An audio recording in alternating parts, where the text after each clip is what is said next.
تو میرا خیال ہے یہ وہ ڈر ہے، یہ وہ خوف ہے جس کی وجہ سے وہ الیکشن سے ہی بھاگنا چاہ رہے ہیں۔ اس بات کا بھی قوی یقین ہے کہ انشاءاللہ بلے کا نشان بھی مل جائے گا، تو پھر ان لوگوں نے نظر نہیں آنا۔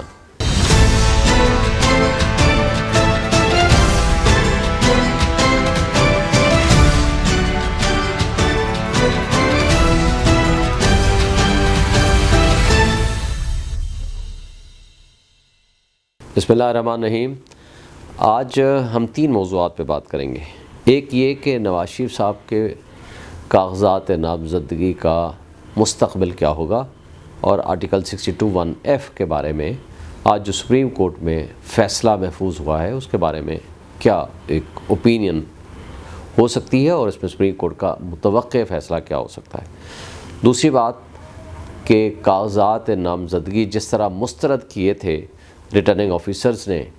اسی ترتیب اور اسی رفتار سے ہائی کورٹ کے جج صاحبان جو کہ الیکشن ٹریبونل ہیں وہ منظور کر رہے ہیں تمام اپیلیں، اور وہ آرڈر ان کے سیٹیسفائیڈ کر رہے ہیں۔ تیسری بات جو کہ بہت اہم ہے اور جو ہم نے بات کرنی ہے کہ 8 فروری کے الیکشن کا کیا ہوگا، چونکہ آج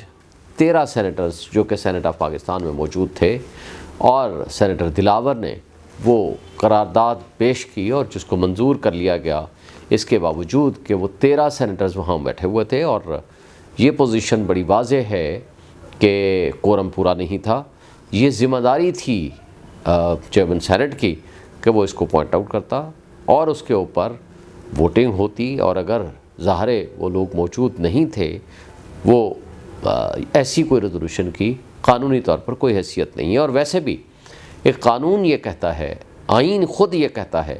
کہ ریزولوشن کے ذریعے نہ تو سپریم کورٹ کی ججمنٹ کو آپ نلیفائی کر سکتے ہیں، نہ ایون کوئی قانون بن سکتا ہے، نہ کسی قانون کو آپ نلیفائی کر سکتے ہیں۔ اور یہی طریقہ واردات اس وقت استعمال کیا تھا پچھلے سال جب جسٹس عمر طاہر بندیال صاحب نے فیصلے کیے کہ آپ الیکشن کرائیں، اور الیکشن کرانے کی جو تاریخ ہے وہ بڑی زیادہ دور نہیں ہے، یہ سال سے زائد عرصہ اب ہونے کو ہے کہ جب دونوں پروونشل اسمبلی ڈیزالو ہوئی تھیں، اور اگلے الیکشن کے لیے جو کہ 90 ڈیز میں ہونا تھا، وہ ہونے کی بجائے اس میں سب سے بڑا سوالیہ نشان پیدا کیا، رکاوٹیں پیدا کیں اس وقت الیکشن کمیشن نے، جو کہ موجودہ وہی الیکشن کمیشن بیٹھا ہوا ہے، اس وقت کی اسمبلی نے، اس وقت کی سینٹ نے، جو کہ سینٹ ابھی بھی وہی بیٹھی ہوئی ہے، اور اس وقت کی حکومت نے اور پی ٹی ایم کی تمام جماعتوں نے، کیونکہ وہ ان کو الیکشن سوٹ نہیں کرتا تھا۔ اور آج بھی وہی طریقہ واردات جاری و ساری ہے۔ آج جس طرح ریزولوشن پاس کی گئی ہے وہ سپریم کورٹ کی واضح ججمنٹ کی خلاف ورزی ہے، اور میں نے آج فیصلہ کیا ہے کہ انشاءاللہ ہم اس کے اوپر کانٹیمپٹ آف کورٹ لے کر آئیں گے، توہین عدالت لاگو کریں گے، کیونکہ سپریم کورٹ نے یہ کہا ہے کہ یہ پتھر پہ لکیر سمجھیں، یہ جو فیصلہ ہم نے کر دیا ہے کوئی اس کو ڈسکس بھی نہیں کرے گا، چہ جائے کہ سینٹ جو ہے وہ نیشنل اسمبلی کے الیکشن کو اور پروونشل اسمبلی کے الیکشن کو رکوانے کے لیے ریزولوشن کر رہی ہے۔ اس سے ظاہر ہوتا ہے کہ ان کی بدنیتی ہے، اور کس حد تک بدنیتی ہے، اور اس کا مطلب ہے کہ کچھ لوگ نہیں چاہتے کہ الیکشن 8 فروری کو ہو۔ اور ان کے لیے کیوں رکاوٹ ہے اور آج کیوں یہ آیا ہے؟ اس لیے کہ اپنی مرضی کا وہ سلیکشن چاہتے ہیں، وہ ایک لاڈلے کو اور شہنشاہ کرپشن نواز شریف کو ہمارے سروں پہ زبردستی مسلط کرنا چاہتے ہیں، اور جس کے لیے جو ایک انتہائی طوفان بدتمیزی مچایا تھا ریٹرننگ آفیسرز نے، اور اس کے ساتھ ساتھ پولیس پنجاب نے، چیف سیکرٹری نے، اور باقی صوبوں میں بھی تھا، لیکن جو پنجاب میں تو دھما چوکڑی لگی رہی وہ سب کے سامنے ہے اور پورے میڈیا میں آیا، اور اس کے لیے ویڈیوز بنی ہوئی ہیں۔ اور میرا خیال ہے اس حوالے سے اب جب کہ ہائی کورٹ نے وہ سارے کے سارے فیصلے کالعدم قرار دیتے اب بہت سارے پی ٹی آئی کے جو کہ سینکڑوں کی تعداد میں لوگ تھے اور ان کی ٹاپ لیڈرشپ کو نکال باہر کیا گیا تھا، اب ہائی کورٹ نے ان کو بحال کر دیا ہے۔ تو میرا خیال ہے یہ وہ ڈر ہے، یہ وہ خوف ہے جس کی وجہ سے وہ الیکشن سے ہی بھاگنا چاہ رہے ہیں۔ اور دوسری بات، اس بات کا بھی قوی یقین ہے کہ انشاءاللہ بلے کا نشان بھی مل جائے گا، تو پھر ان لوگوں نے نظر نہیں آنا جو اس طرح کے سیاسی بونے ہیں۔ تو میرا خیال ہے کچھ لوگوں کو عمران خان اور پی ٹی آئی کی جو کامیابی ہے وہ ان کو ہوتی ہوئی نظر آ رہی ہے، جس کی وجہ سے سینیٹرز نے آج ابتدا کر دی ہے۔ آگے دیکھتے ہیں کہ سپریم کورٹ اس پہ کیا فیصلہ کرتی ہے۔ اب ہم آتے ہیں کہ جو حلقہ جو کاغذات نامزدگی مسترد ہوئے تھے میرے تینوں حلقوں سے، اسلام آباد کے 46، 47 اور 48، الحمدللہ تینوں حلقوں سے میرے کاغذات منظور ہو چکے ہیں۔ اور آپ دیکھیں گے بڑی عجیب اتفاق کی بات ہے، 47، 48 کا ایگزیکٹلی ڈیٹو کاپی آرڈر ہے۔ اس کا مطلب یہ ہے کہ کسی نے ان کو بنا کے دے دیا اور انہوں نے رات کے 12 بجے چھاپا مار کے دستخط کر کے صرف ان کو حوالے کر دیا اور اگلے دن ہمیں دے دیا کہ جناب یہ دیکھیں ہم نے بڑا انصاف کر دیا ہے۔ تو یہ بات بھی آج بڑی واضح طور پر الیکشن ٹریبونل جو کہ جسٹس ارباب محمد طاہر صاحب اس کو سن رہے تھے، بڑے کمپیٹنٹ جج ہیں، ان کے سامنے یہ پیش کیا گیا۔ اور پھر تینوں ریٹرننگ آفیسرز اسلام آباد کے موجود تھے۔ میں نے ان کو مخاطب کر کے کہا کہ جناب ان سے پوچھ لیجئے، 30 تاریخ کو 2 بجے میں نے ان سے پوچھا کہ کوئی آبجیکشن کوئی ہے تو مجھے بتا دیں تاکہ میں آپ کو تسلی بخش جواب دے سکوں، اور سبھی نے یہ کہا کہ نہیں آپ کے اوپر کوئی اعتراض نہیں ہے، اور اس کی ویڈیو بھی بنائی گئی، لیکن اس کے باوجود رات کی تاریکی میں وہ اعتراض بھی لگا دیا، وہ ہمارے کاغذات نامزدگی بھی مسترد کر دیے گئے۔ یہ ساری چیزیں ظاہر کرتی ہیں کہ ان کو پی ٹی آئی کے لیڈرز، پی ٹی آئی کے لوگ نہیں چاہیے کہ وہ کمپیٹ کر سکیں، اس لیے کہ سیاسی بونوں کو وہ پھر وہ واک اوور نہیں ملے گا۔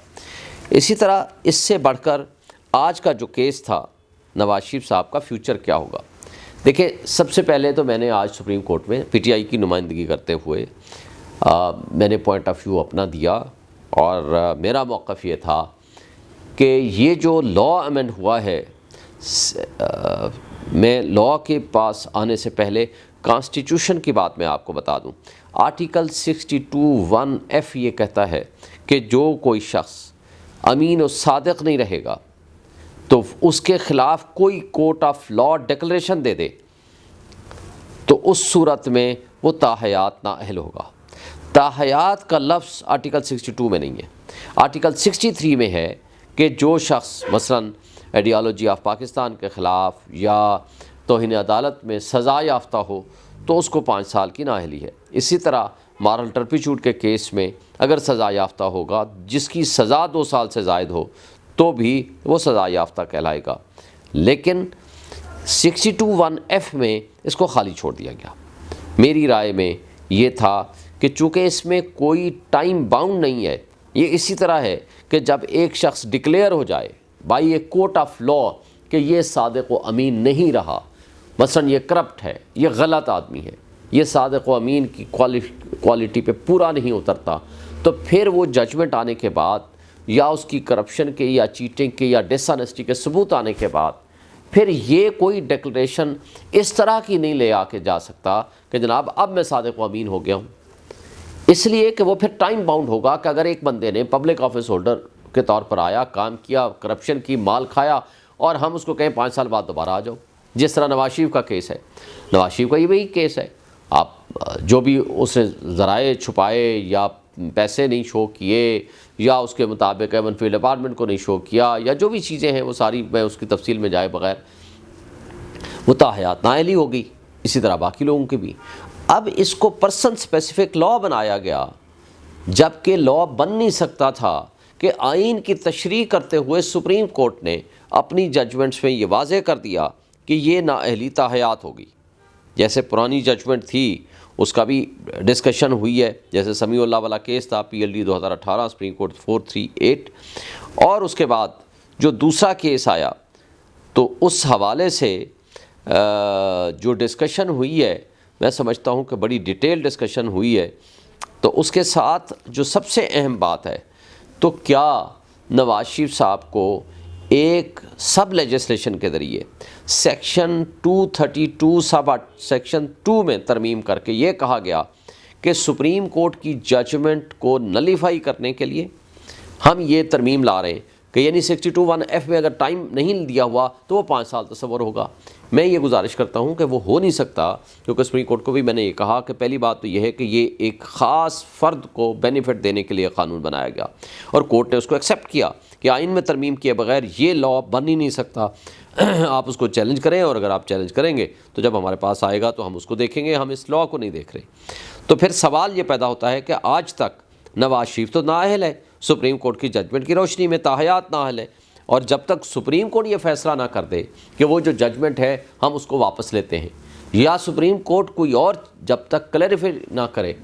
تب تک اس کے نامزدگی کاغذات ایکسیپٹ کرنا یہ ریٹرننگ آفیسر کی ملی بھگت کا نتیجہ ہے۔ اس لیے آج تک، جب تک کہ اگلا کوئی آرڈر نہیں آتا، آج تک جو آج کی پروسیڈنگز ہوئی ہیں،